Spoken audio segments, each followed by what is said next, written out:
And I do just want to pause there and just highlight what Mike's just sharing. So I think lots of folks can get kind of overwhelmed and they think, how can we make change? How can anything be different?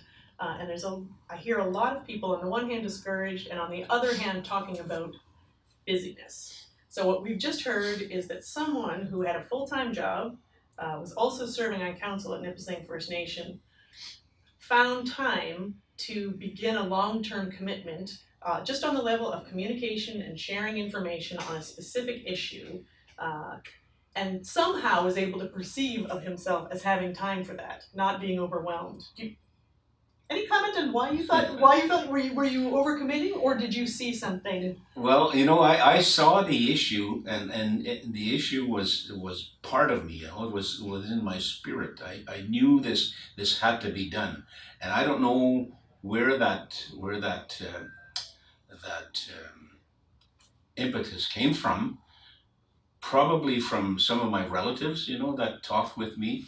Some of the ancestors maybe came to me to see me in a dream. I don't know, but it became a part of me, and I knew I wanted to get this thing going and get it resolved.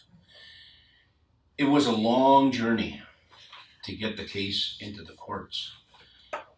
When you got 21 First Nations who are basically autonomous in what their decisions are, to try to get them together on one process to move an issue forward is not an easy task. It's a lot of moving parts. We found that out, yes. It's a lot of moving parts. And the trouble with that is most of the First Nations, I think at that time, all of the First Nations were under a 2-year term for their council and First Nation chiefs. And so every 2 years, some of those First Nations were being re-elected. People were gone away. The people that started to work on this were gone away. Other people came in. They had different ideas.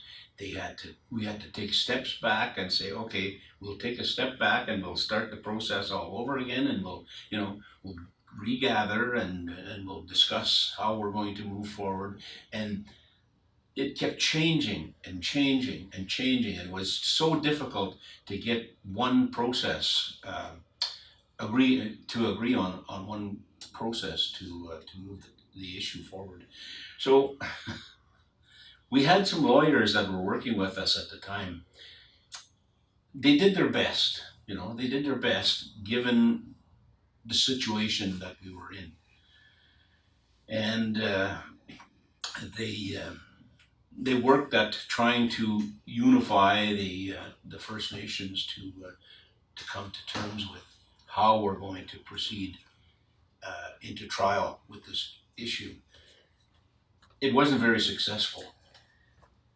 The First Nation chiefs got frustrated, and finally they said amongst themselves, we're going to look for a legal team, a legal firm that's really somebody that we can rely on to move this thing forward, somebody who believes that this ought to be settled once and for all. So what they did at the time is they formed what we called litigation working committee.